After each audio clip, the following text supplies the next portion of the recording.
J'adore créer des recettes, mais ce que j'aime aussi, c'est partir à la découverte des milliers de recettes que les influenceurs partagent. Dans cette série de vidéos, on va découvrir ensemble de nouveaux plats, de nouveaux goûts. C'est parti pour le 4e épisode.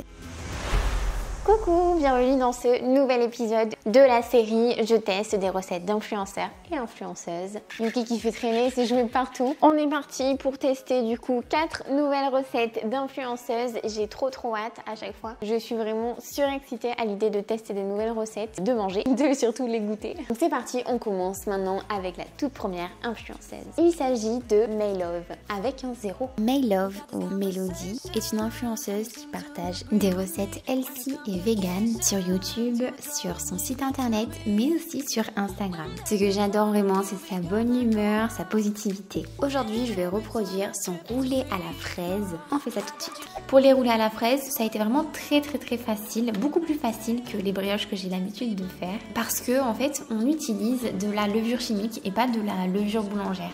Donc il n'y a pas à pétrir ni rien. Alors là par contre, je me suis rendu compte après que j'ai fait n'importe quoi.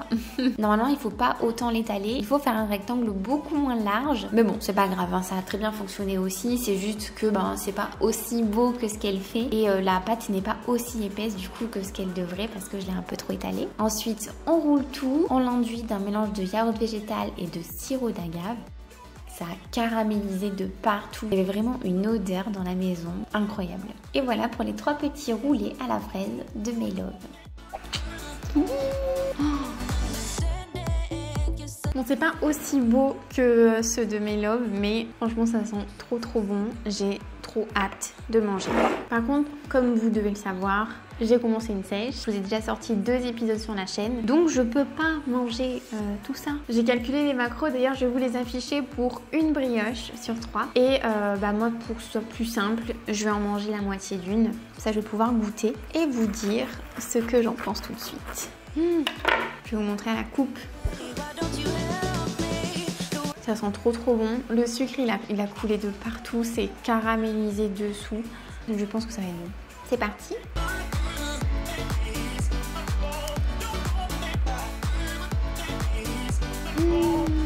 Mon Dieu. Franchement, c'est un délice. Mais la fraise, même ça, c'est super bon. Je suis choquée. Oh là là. C'est trop bon. Le goût de la fraise, il ressort, mais j'ai l'impression que c'est du coup une espèce de confiture vu que ça a dû se mélanger au sucre de coco. Le goût est très sucré, pas écœurant du tout, mais on sent que c'est vraiment hyper gourmand, quoi, hyper... C'est une pâtisserie. Je pourrais tout manger sans problème. Mais je vais pas le faire. Recette plus que validée là, c'est... J'aimerais manger ça tous les jours, mais trop bonne idée, franchement c'est une réussite. C'est bon, hein?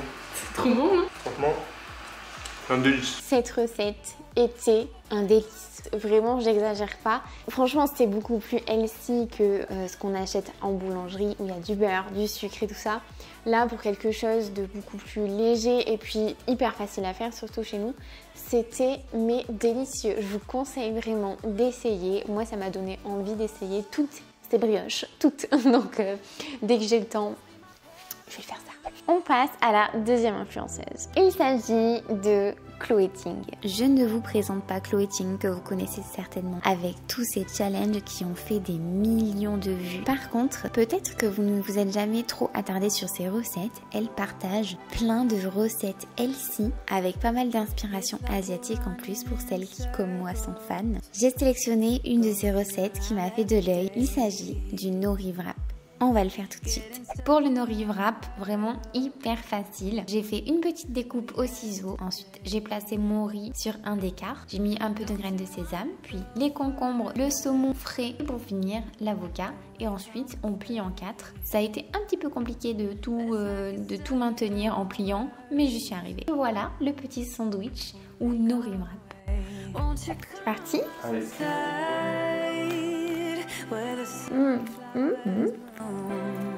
J'ai du mal à manger l'algue. Pareil, j'ai galéré de ouf à la croquer. En vrai, franchement, c'est bon. Oh, je te jure. Ah. Là j'ai tout eu et franchement c'était trop bon. C'est juste un peu compliqué de croquer un bout parce que l'algue en fait elle est hyper élastique. Bon, c'est bon. Après, si tu manges que l'algue, c'est dégueulasse. Non, il faut le Tu sais, manger genre, avec tu sais, tout. Tu sais, quand tu croques au début, t'as que l'algue. Mais quand tu manges tout, c'est bon. Hein. Un maxi sushi c'est bon, mais la forme elle est pas très pratique. Je pense qu'on peut trouver mieux quoi. Wow. Fais de la merde. Non. Tiens, il y a un mur roulé le mien. Quoi? Mais non. Par contre, moi j'ai mis 50 grammes de riz cru. Bah, on voit que c'est trop. Ça dégouline. Ça fait tout le volume vient de riz. Faudrait mettre, je pense, la moitié. Juste on mange au petit-déj, ça passe nickel quoi. Ouais, pour un petit déj, c'est cool. Ça rappelle un peu le petit-déj japonais de qu'on avait testé. Ouais. Ah, faudrait de la sauce soja pour tremper un peu. Recette validée au niveau du goût. Au niveau de la forme, on peut mieux faire. Bravo. Tu dis bravo? Oui. Pour ceux et celles qui n'ont pas envie de rouler des sushis et tout ça, cette recette est pour vous. Vraiment, là, c'est le sushi simplifié à son maximum. Vous savez que je suis toujours partante pour tester des alternatives de sushi. D'ailleurs, je m'en étais pas rendu compte, mais dans ma précédente vidéo, je teste des recettes d'influenceurs. J'ai testé aussi une recette de sushi, mais sous forme de burrito de The World of Sister. C'était super bon aussi, voilà. C'est juste la forme qui change à chaque fois, mais... je trouve ça cool de pouvoir avoir des alternatives pour ceux qui n'ont pas envie de faire des sushis. Je m'étais dit que la prochaine fois, j'essaierai de faire exactement la même chose, mais de tout mettre au milieu de la feuille de nori et de replier la feuille de nori dessus pour essayer de faire une espèce de bun sushi. Voilà, ça c'est mon prochain projet sushi. On passe à la troisième recette. Il s'agit d'une recette de Elsie Clancy. C'est parti. Elsie Clancy, ou Clémence, est une influenceuse qui partage beaucoup de recettes Elsie sur Instagram, qui a également un site internet. Elle a écrit un livre sur le concept « Une semaine dans son assiette ». J'ai choisi de reproduire une de ses recettes. Il s'agit du tacos au chou-fleur Elsie. On y va.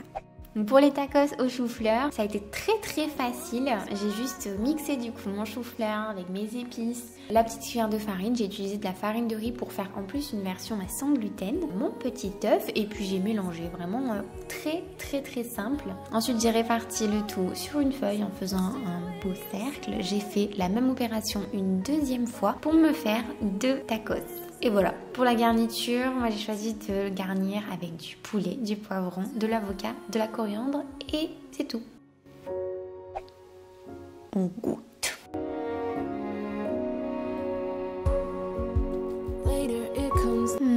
Alors on sent un petit peu le chou-fleur, mais ce qui est normal, hein, c'est à base de chou-fleur. Mais c'est un bon goût, c'est pas un goût trop fort. Là c'est assez léger, bah, j'aime bien. Franchement, quand on mange tout ensemble, c'est trop bon. La sauce, là, il m'en reste un petit peu. C'est exactement la sauce qu'elle conseille en fait de mettre avec, sauf que j'ai remplacé la purée de sésame par la purée de cacahuètes. C'est trop bon. Franchement, ça change tout au plat. Une petite sauce, des bons assaisonnements, de la coriandre, des poivrons. C'est vraiment un dupe parfait de tacos, quoi. J'en ai rajouté. C'est un trop bon repas. En plus, il y en a beaucoup. Je pense que j'aurais plus faim. Recette validée pour ces tacos de chou-fleur.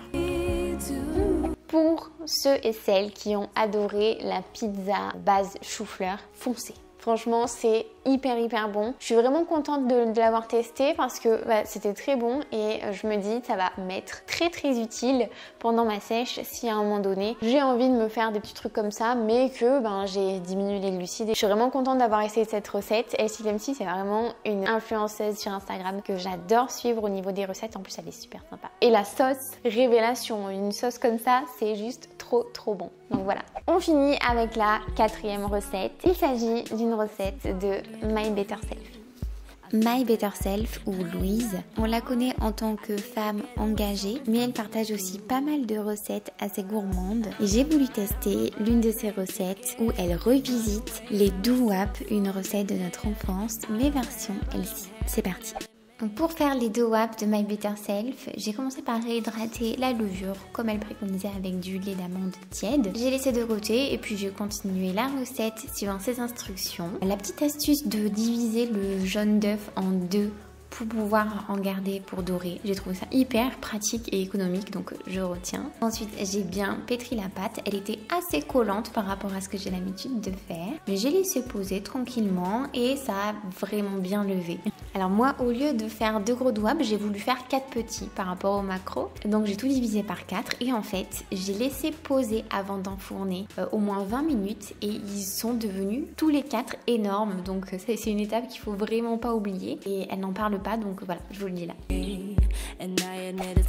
Alors là, franchement, j'ai hyper hâte de goûter parce que je la trouve trop belle. On dirait vraiment un doap. C'est parti, on goûte.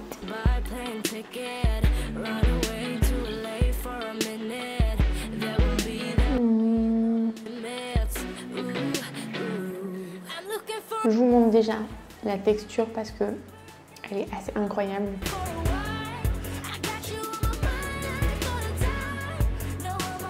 Pour le coup, c'est vraiment une brioche. Par contre, au niveau du goût, je vais regoûter. C'est bon, mais pour moi, c'est pas assez sucré. Ça manque vraiment de sucre, en tout cas pour mon goût. Ce que j'aurais fait à la place, je pense, c'est que j'aurais diminué la farine et j'aurais rajouté un petit sucrant, même de la stevia en fait, ça aurait rajouté un sucrant sans rajouter de calories. Mais la texture, elle est folle. Si elle était un poil plus sucrée, ça serait super bon. C'est quand même bon. J'adore les brioches. Bon, mais ils étaient pas si mal que ça, ces petites douaps finalement. J'en ai remangé ensuite le lendemain. J'en ai mangé un que j'ai fait chauffer un petit peu au four. Il était un petit peu croustillant en plus. C'était une texture hyper cool à manger. D'ailleurs, ça m'a donné une idée. Je m'étais dit, est-ce que ça vous intéresserait que je refasse des goûters d'enfance, mais version healthy, version qu'on peut manger sans culpabiliser en tant qu'adulte maintenant. J'ai vu quelques vidéos un petit peu comme ça, dites-moi en commentaire. Est-ce que ça vous intéresse que je vous fasse une vidéo de ce genre-là? Je reproduis des goûters d'enfance version healthy et fit, parce que voilà, c'est un peu le thème de la chaîne. Je viens de faire du pain au levain pour la première fois. C'est un truc de ouf, ça sent trop bon. C'est pas le sujet de la vidéo, mais j'avais envie de le partager avec vous. Encore une fois, c'était 4 trop bonnes surprises. Si jamais ça vous a plu, n'hésitez pas à laisser un petit like, à vous abonner à la chaîne. Et je vous dis à la prochaine pour une autre vidéo. Et la semaine prochaine, ça sera un vlog sur la sèche. Donc soyez au rendez-vous, il y a des petites nouveautés.